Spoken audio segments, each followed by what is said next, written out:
thought of the week is kind of relative to what we'll be talking about today, and just like career paths and all of that. I have 4 months left on my current enlistment. I'm over 12 years in the military right now. I believe that I can re-enlist as an indefinite re-enlistment. So what that means is it's not the typical 4 to 6 year or whatever.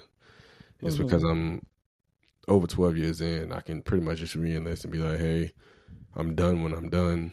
You know, when I hit 20, or hey, if I re-enlist now, as indefinite, I could be done within a year if I decide. So that's what an indefinite enlistment is, in the shortest way possible to explain it. Yeah, so I don't know. It's just conflicting, knowing what I really want to do in my life. The military has provided a lot for me, but my mindset is a little bit different now, so it's kind of hard to balance that, and that's kind of just where I'm at right now.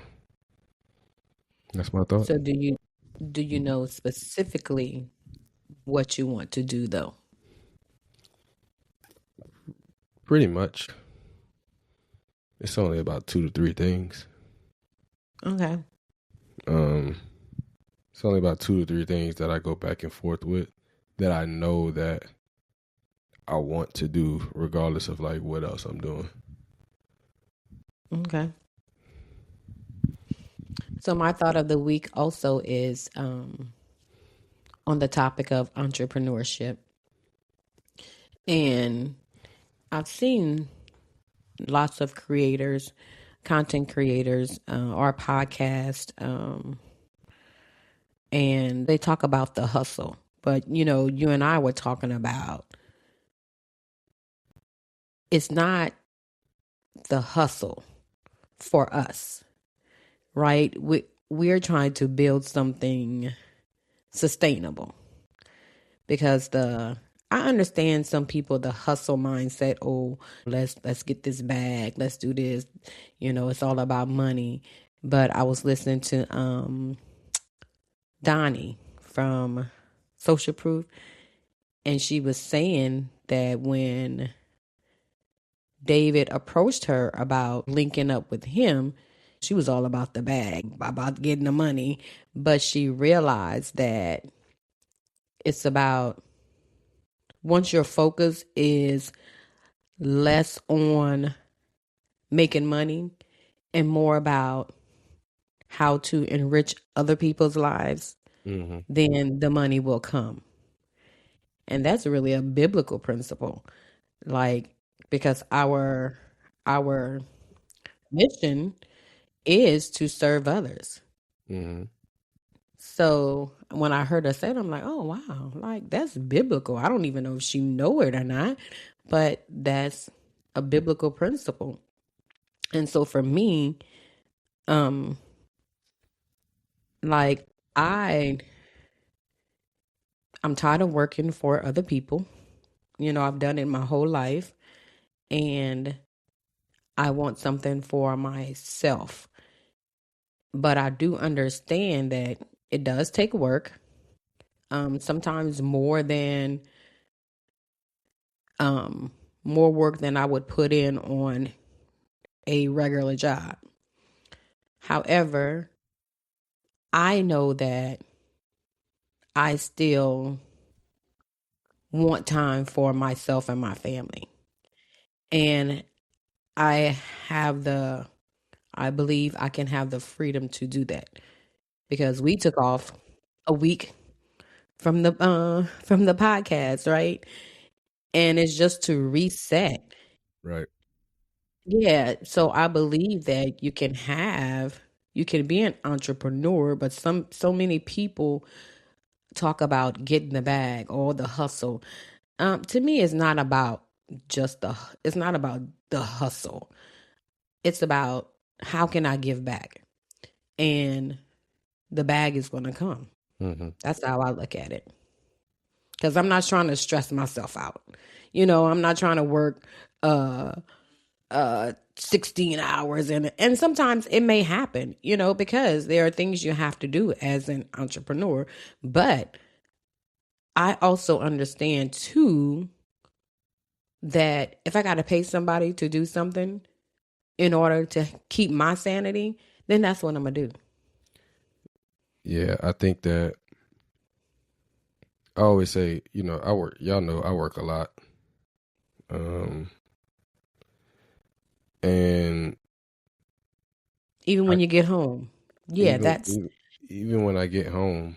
and that reminds me of an educator, a teacher. Yeah, Hmm. my job didn't stop after I left the school. Yeah, I'm in the military, and I get calls on the weekends. I get calls after hours. I get Hmm. calls in the middle of the night, um, and that's not everybody in the military. I should say that. That's kind of just specific to the job that I have now and the people that I have now, The um, rank you are now. and the rank that I am now. But I am more than willing to also put in the work. Like if I got to work 16 hours a day or 16 hours today or whatever for me and my family, and that stuff is benefiting and serving other people. And I'm not saying I'm not serving other people while I'm in the military. Um, it's just in a different capacity, I feel like. Yeah, yeah. So that was our quick thought, but it just so happens to tie into our topic for this week.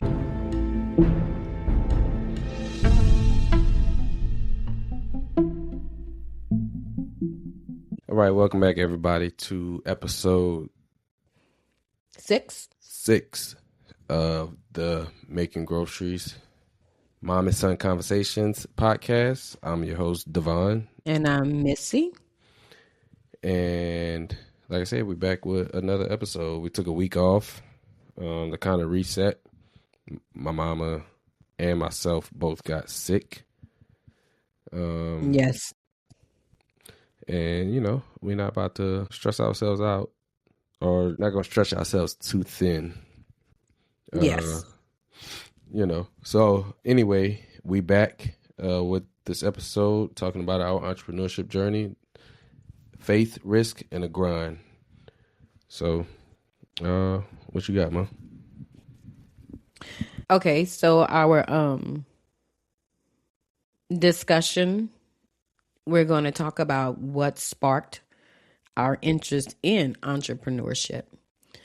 And I'm going to start with myself, being I'm the oldest. And I could say I can think back as far as I think in my late 30s. Yeah, my mid 30s. I I got the desire to be my own boss, to build something for myself and my family. And I started off with the baskets. Remember the baskets I tried doing, I and I think made some for you, Mama. oh yeah, very, very vaguely, but I do remember you making some Uh-huh. for And it Mama. was all spiritual. It was all Oh yeah. faith-based products So that quick before you kind of get to like your first like venture, you said okay. you was in your late 30s.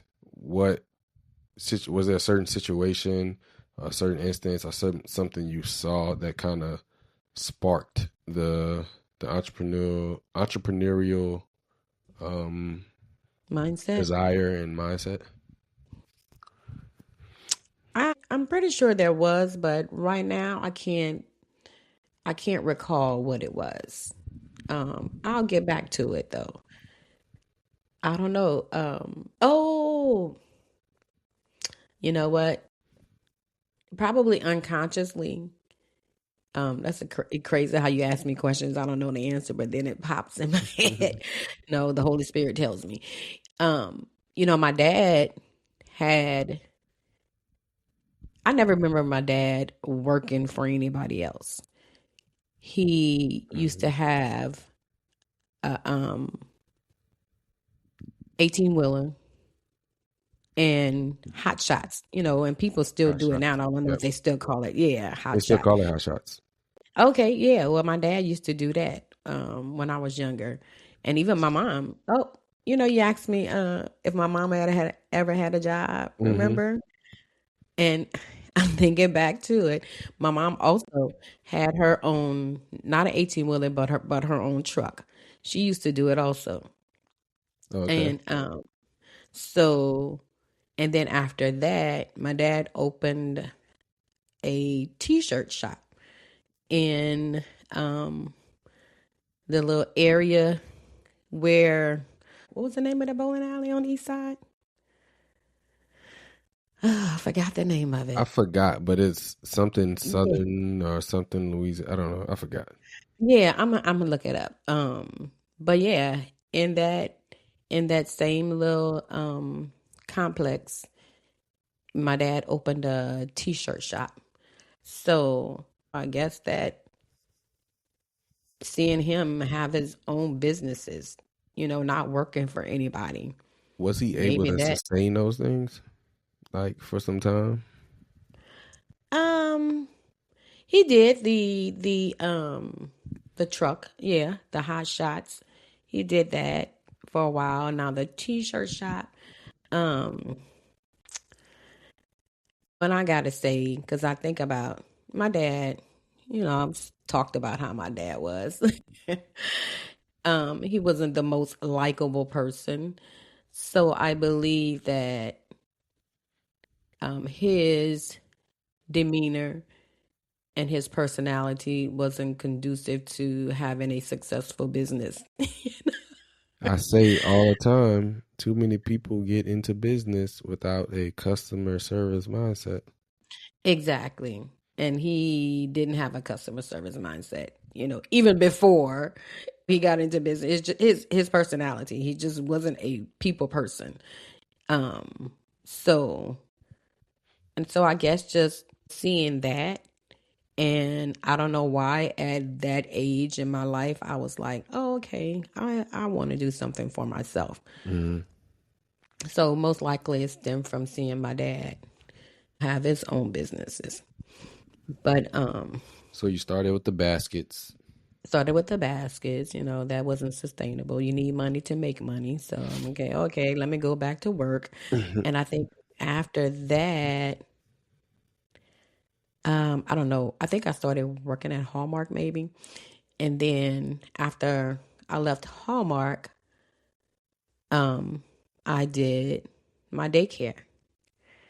And that lasted for 2 years. And it could have gone further, but just to what I said earlier about paying somebody to help me, I was basically doing it by myself. Your dad had his job. He would cook some food sometimes, but I had like about 6, 7 kids and different ages, baby, newborn to what, like 4 or 5. Hmm. And it just got to be just a bit much for me doing everything, the paperwork, the like the food program Oh yeah. that I had to do, just taking care of just everything, teaching them. I had to do everything. So, I got overwhelmed. Did And you that's did when you I ever decided, consider hiring somebody? no, I really didn't. Didn't have Mm. that mindset back then. People don't understand. You could have a business, you can open a business, but you have to have a business mindset, you know.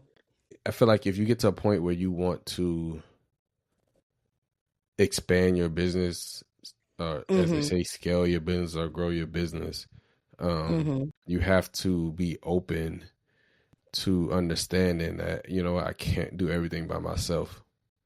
Yeah. But just like I told you, like, yeah, I felt that way. I'm like, I can't do everything by myself. But of course, I didn't know about scaling my business. You can't, I don't know what I don't know.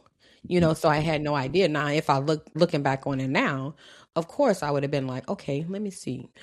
Like I had clients, I had children. So I was making money, but it just wasn't sustainable for me to do it by myself. You So, think you were making enough money to be able to pay somebody or be able to hire somebody on to help? oh, I think so. Yeah. Hmm. What Yeah. were, if you remember, what were your prices? Like, what were you charging back then for like a week of care? Back then, maybe like 67, $70, maybe a little more Because this had to, around that. this was what I remember, if I This was remember correctly, like 2008, 2000. 2009, right? This was Or 2000. No, 2007, it was, 2008. we moved in 2001. Mm-hmm. Um, hmm. Yeah, So it may, I think I do remember being in at Home Junior High. yeah, yeah. Yeah. So it was either 2003 to 2005 or 2005 to 2007 because, I went back to school in 2009. Right. So it was, yeah, a couple years after that. So yeah. So definitely around 2005. So it was reasonable prices, and I fed them, I taught them, Mm. took care of them. So yeah, it was a decent living. But so my thought was after that, um okay, let me do this. I thought maybe on a larger scale.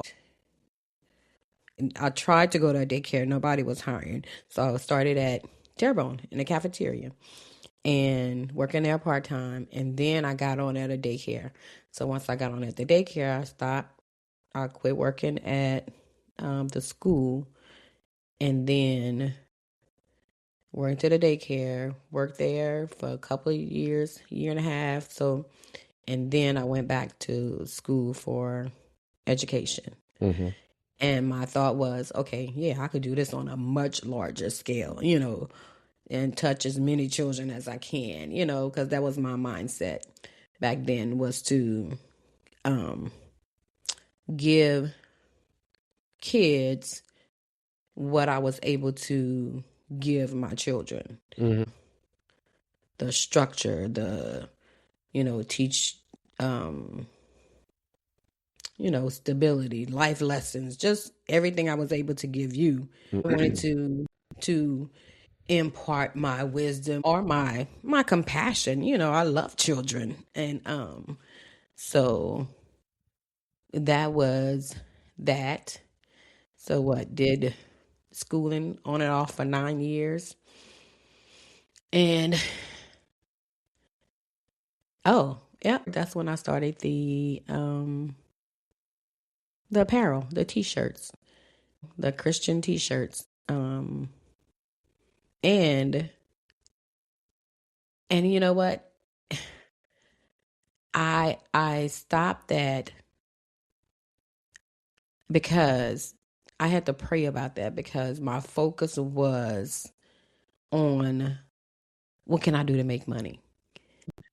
My focus shifted from okay, yeah, I want to put out this brand, this to encourage and uplift people with scripture, but the focus shifted because I just felt like, okay, you know what? I want to be able to um contribute to the household. Your daddy was the only one Yeah. working. So um so my focus shifted and I had to pray about it because I'm like I'm creative and I would come up with things, but it was just a block, you know. Mm-hmm. So I had to pray about it. I would write down, okay, Lord, what you want me to do? Just meditating on it and asking God. And he showed me. So and it was stressing me out. Oh my gosh, it I was remember. stressing me. So Huh?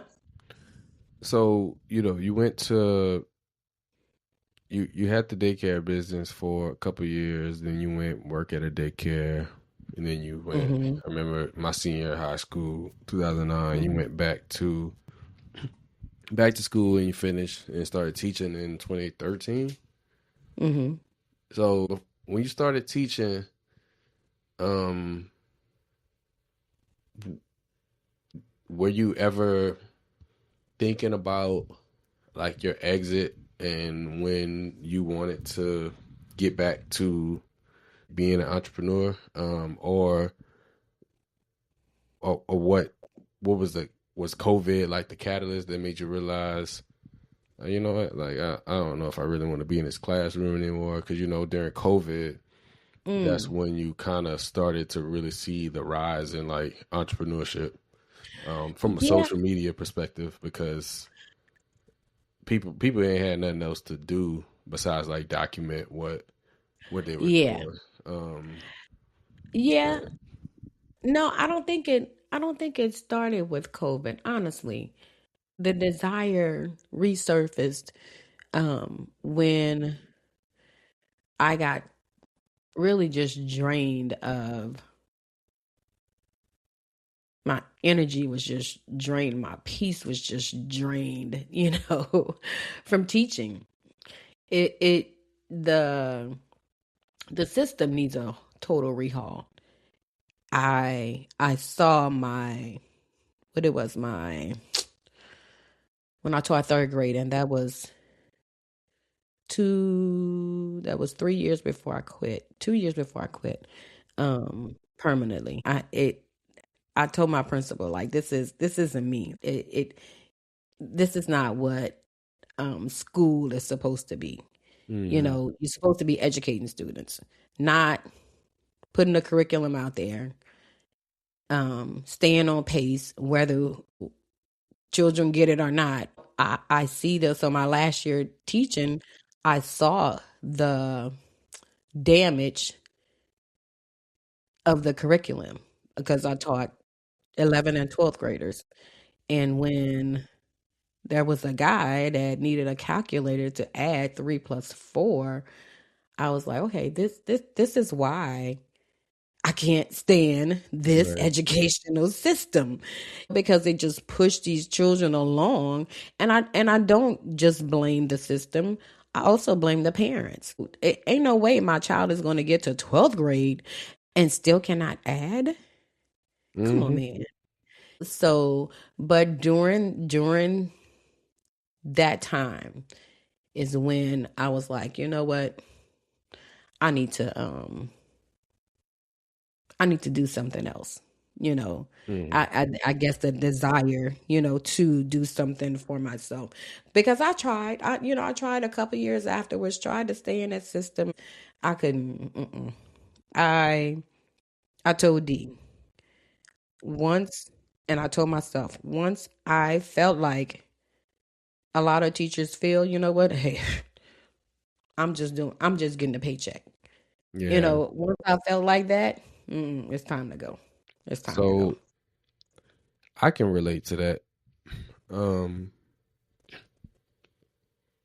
because that that's kind of exactly how I feel. Do I enjoy being able to be like of service to people? Yeah. Um, Hmm. I I tell my folks all the time, like, my favorite part about being a senior NCO is being able to be in the position to take care of my people. Hmm. Um, but it's so many other things that like come along with that. It's so many other things that come along with the system of being in the military, the system of being a senior NCO. And one thing that I always have been, and when I heard somebody say this, so I told you I listened to the Grits and Eggs podcast, Hmm. the dude Deontay Yeah. Kyle, and I, I don't. There's some things you say that I don't necessarily agree with. I think you can enjoy to listen to somebody and not agree with everything they say. Of course. But I think people get sometimes too comfortable with being in a system that may feel like isn't serving them at that anymore, or getting burnt out in the system and not being critical of it. Yeah. For the people listening, it's if you're going to participate in something, to be a part of something, it's imperative that you are critical of it as well. Exactly. Because that's the only way you bring about change. And too often we see in the military, they don't want us to be critical of stuff. They want us to, what we say, shut up Comply. and color. Comply. Yeah. Yeah. Mm-hmm. Shut up and Mm-hmm. color and comply and just do what you have to do as an airman, as an NCO, as a CNCO, as a soldier, like as a sailor, whatever. Yeah. But that is where I'm at, with this. Mm-hmm. It's a bit conflicting because I'm trying to get to the point of like, okay, like, is there more that God is requiring of me to do in the military? I don't know. Sometimes I feel like no, but I mean, like, I still got a job to do. So while I'm in this job, it's obviously gonna be other stuff I have to do. And that's why it's different with everybody, because I look at Dev, and Dev been in what, 18 years almost, and maybe it's just her position, you know. So, and I think about that as a teacher, like, because I'm not saying that, oh, teaching is horrible. No, people do it Right. And and are people have good to at do it. it, and it's Yeah. important.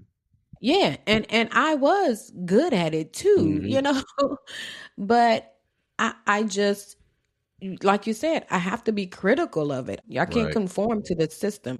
I have to speak up when I see something isn't right. Hmm. So, and if it's not right in my spirit, and if I feel like people aren't listening, because I say all the time, if I come across a principal that is like, you know what, do what you need to do in your classroom, give me Right. autonomy over my classroom, and still see results, I'll go back to teaching. Right.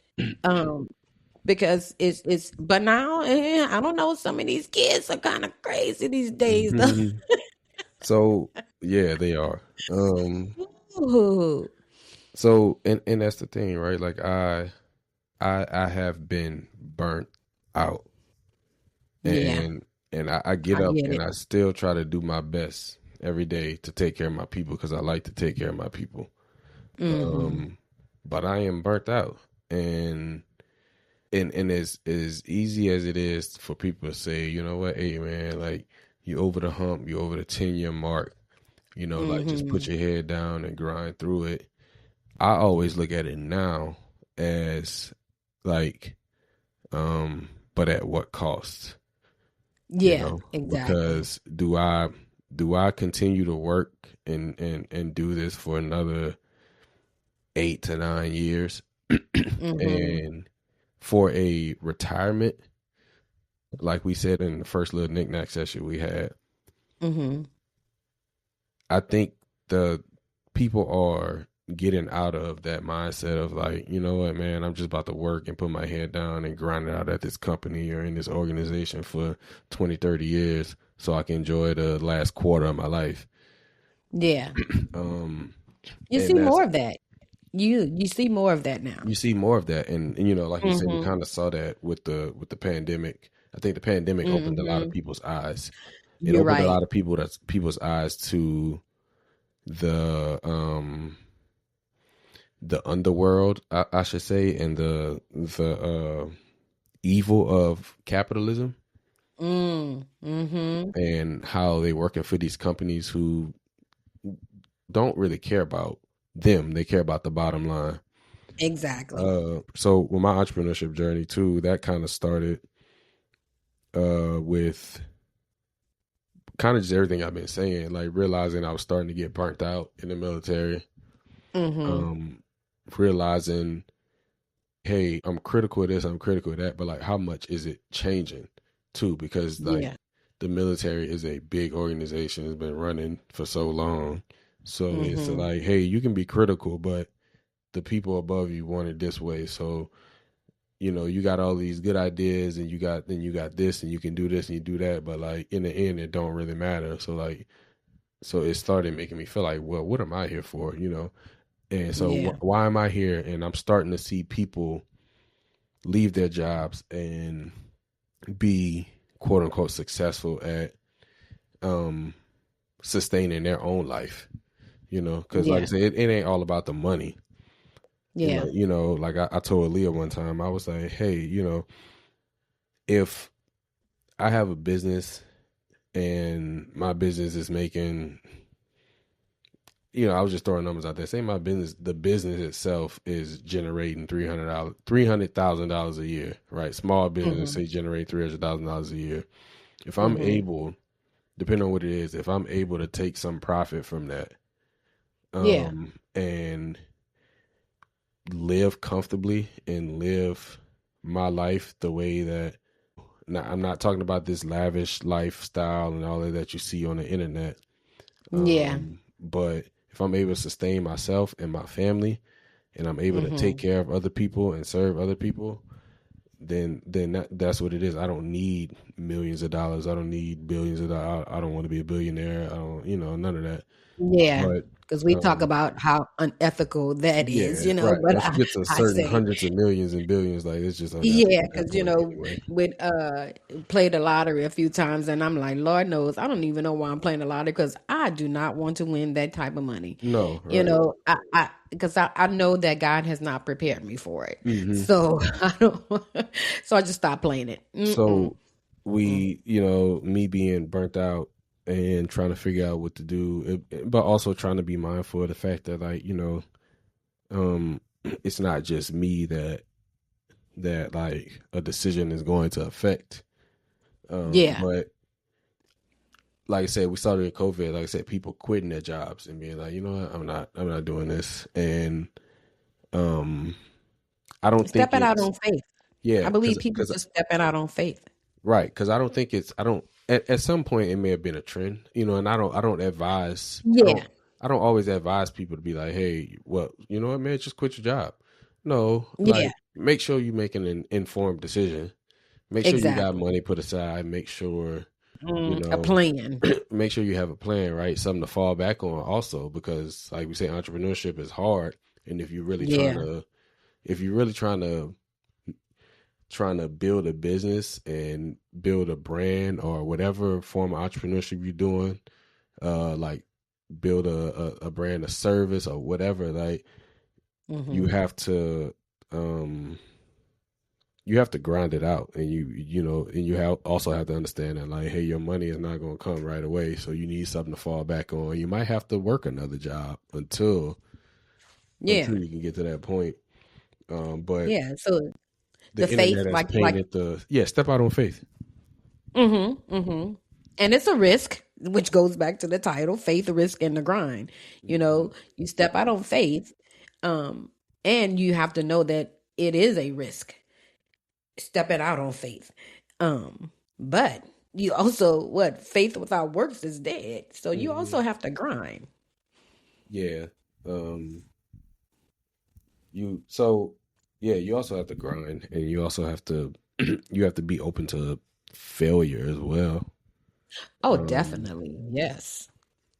I think that's all part of like adapting that type of mindset, is knowing that, hey, I'm a win, but Mm-hmm. every win you see is probably gonna be preceded by like four or five failures Oh on the yeah, way. definitely. And that's why I'm comfortable with saying the businesses I've tried, um, but I've learned something each time, and which is why I'm just so focused on it now. I know the mistakes, but then I know going back to school to get my MBA. So this is not a hustle. It's not a, get rich quick scheme. No, I'm trying to build something for my family, my legacy, my children, my grandchildren. Right, because even And the intent with our podcast isn't like, oh man, what do we have to say to go viral? What do we have to do to get clicks and to get views?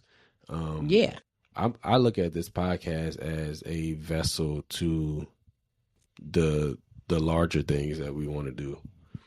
Um, exactly.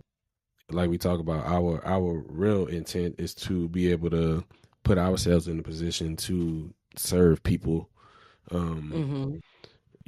Obviously we have to run the business. We have families to take care of and stuff like that. So we have to make money, but Yes, yes, also like how do we go about doing that and serving people and yeah, being a moral entrepreneur and a moral business owner. Because I think once you're a capitalist, like it ain't. That's I could talk about that forever. But like our episode, it's faith based. To step out and do that, it's a lot of risk that comes along with it. But I also look at it like this: like people like, hey man, that's a big risk you taking. Well, yeah, it's hmm, a big risk I'm taking by staying in this job that I'm in too. exactly. You're right. And it's a freedom, like we talked about in the last episode. Yeah, exactly. The freedom, and you know what? But I look at that as I make that connection, the freedom back to when your dad, had the full-time stable job, and I worked at Walmart, I worked at Hallmark, but any job I went on, before I went back to school to be a teacher, any job I went on, I made it clear, look, my family comes first. Mm-hmm. Um, if I have to leave because something come up, I gotta go. So, and I still have that mindset. Yeah, I want to make money, but not at the detriment of my family. I'm still going to take care of family. Mm-hmm. I still want the freedom to go on vacation like we do. I still want the freedom to just say, you know what, hey, I'm taking a week off, Right. get my Yeah. mind right. Yeah, so it's the freedom, I think, to really, take care of yourself also. Mm-hmm. Yeah, I don't want to stress myself out. Yeah, I want to make some money, but not at the risk of my health Right. or my family. Yeah. So with that said, we spoke about it on the knickknack series. Um, our connection, that's another part of our connection, is our desire to be entrepreneurs, successful entrepreneurs.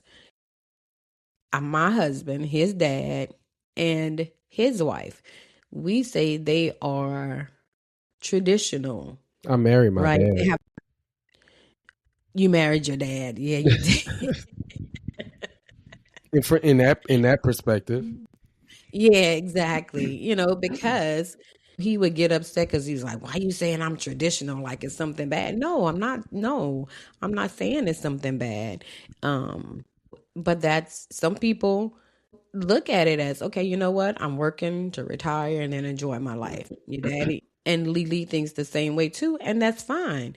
And I just look at it as, you know what? That's my other half.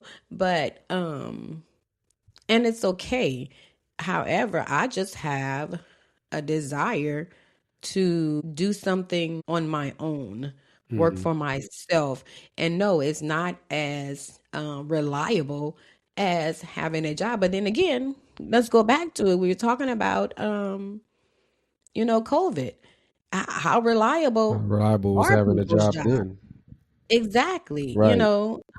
So, And that's but and that's what it is. Like people just want to make a way for themselves because in 2026, some people are still getting paid $7.20 an hour.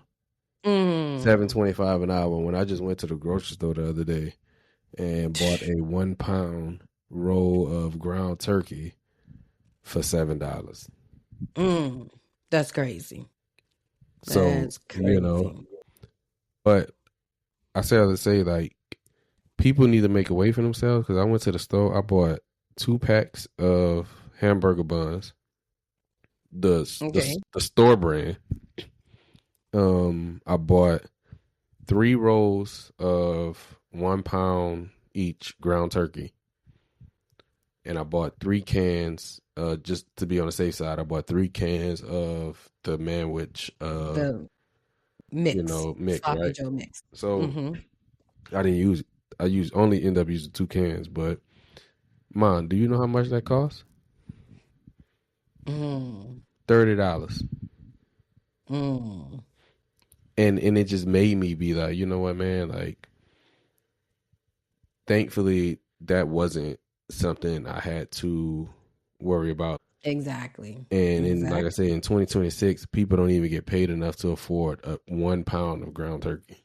Mm-hmm. So I say I all gotta that to work say a whole a whole hour. hour to get a portion of a meal. Exactly. That is why people are going to make a way for themselves. Or going to make a way for their families. And I think in the Black community, like, entrepreneurship is something that we've been doing for a long time. Um, Mm-hmm. Making a way for ourselves. Obviously, you still need those jobs. You still need doctors. You still need lawyers. You still need this and that.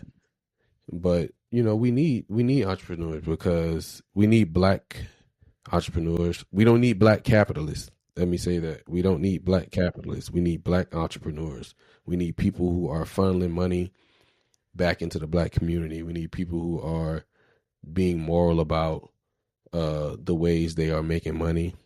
So I think people just need to adapt the type of mindset that um, how do I provide? How do I go make a way for myself and my family, but also how do I provide value to my community and serve my community?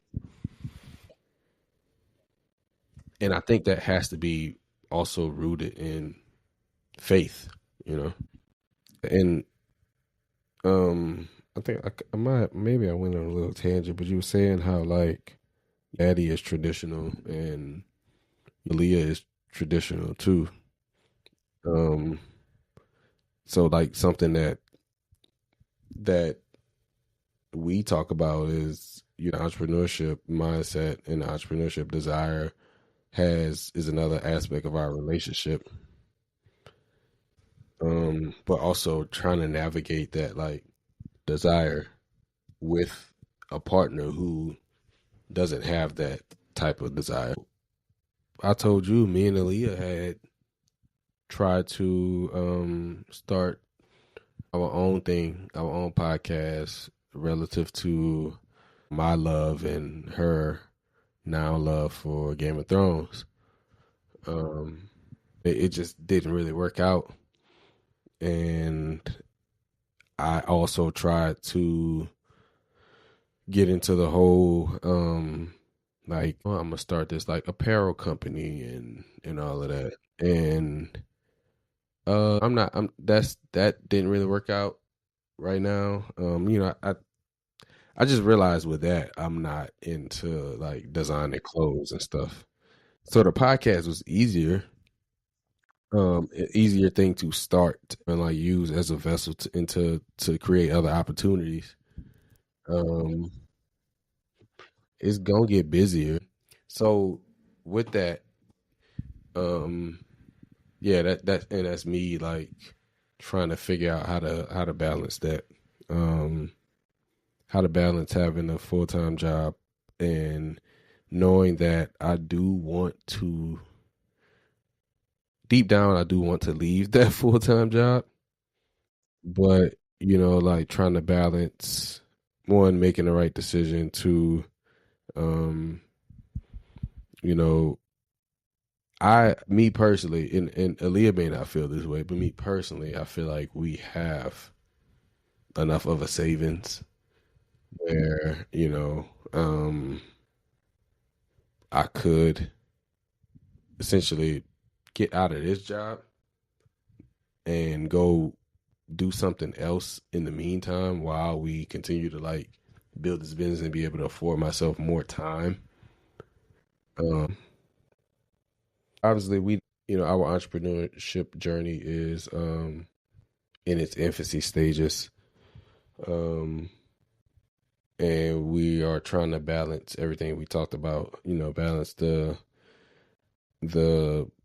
relationship we have and how that ties into entrepreneurship. We're trying to balance the relationships, our marriages with, partners who don't have like an entrepreneurial mindset and are very traditional in the ways to think about like jobs and finances and, stability and whatnot. Very risk averse people. Um, and and also trying to balance our entrepreneurship. I say balance, but trying to remain uh in a faith based, stay grounded in through faith and all that as we navigate entrepreneurship journey. So hopefully somebody out there can relate to this. If y'all have any feedback, any advice, that would help too. Obviously, we aren't the experts on this. We're still learning a lot ourselves, and it's ongoing. So, if there's something that we said that you don't really agree with either, like challenge that.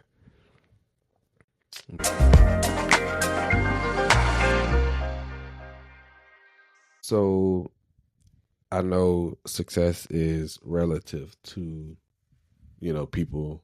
It's relative to your own experiences. And success, for a lot of people, sometimes the internet has painted success as, oh man, you gotta have hundreds of thousands of dollars, you gotta have millions, and you gotta be selling courses and owning real estate and doing this and doing that, right? But like, success is relative to you. So for me, what success looks like for me, obviously, I do want a certain lifestyle that a certain amount of money can provide, right? Um, like you say, we go on vacations now. Um, there are things that I got to make sure I'm able to make sure I'm off, and all of that. And but it's things that as an adult that I enjoy. That like I said, a certain amount of money, and I don't know what that amount of money is, but beyond money, success for me is seeing one, like being able to lay a foundation for my kids that your generation, a generation prior to you, or my generation didn't have. So we all went to work because that's what we've done for generations. I want to be able to lay a foundation and show my kids like, hey, like it's other ways to do things out here. You can own a business, you can do this, you can do that. Um, so that's one thing for me, being able to set my kids up to do whatever it is that they want to do. Um, and if they want to take over the business, then I'm able to provide that for them. Um, Success is also for me, like the biggest thing for me is being able to use my influence, being able to use the knowledge that I have, being able to be the person that I am, and using my business as a vessel to successfully give back and serve like other people, and doing that in a godly way, because that's what it's ultimately about for me. So like you say, you feel like you still have a calling to teach. I feel like I have a calling to serve people, um, and I want to do that. I have my own personal reasons of why I want to be an entrepreneur, but I also have those reasons of why I want to be an entrepreneur. And I feel like being an entrepreneur will afford me the freedom to be able to do it how I want to do it. And being able to make an impact, and I know that sometimes that sounds cliche to people. Oh, I want to make an impact and this or that, but like truly make an impact on the people around me, the Black community, and show people like, hey, you don't have to do things in a traditional sense to do this. And also, being an entrepreneur doesn't mean you have to exploit people either. Um, so, like I say all that to just say success for me is being able to make an impact to those around me, make an impact for my family, and provide what we say generational wealth, but not just from a monetary aspect, you know, from a from the aspect of, hey, like I have been able to leave my kids with something more than just money. I've been able to leave them with knowledge. I've been able to leave them with the wisdom. I've been able to instill like habits in them that are good habits and show them that like, hey, you can make money while also serving other people and doing things for the right reasons. And if I'm able to do that, then and I'm able to witness those fruits, like that's successful for me. 70 years from now, when we dead and gone and my kids are old and they got grandkids, they can listen to these recordings and be like, hey, this is where the legacy started. This is why I have the opportunity to do what I'm doing now. This is why my kids have the opportunity to do what I'm doing now, because my great great grandma and my great grandpa or whatever like started this thing that was not rooted in capitalism and not rooted in money, but rooted in faith and rooted in um, something valuable. We talked about freedom and we talked about the ability to like maneuver through this life on your own terms.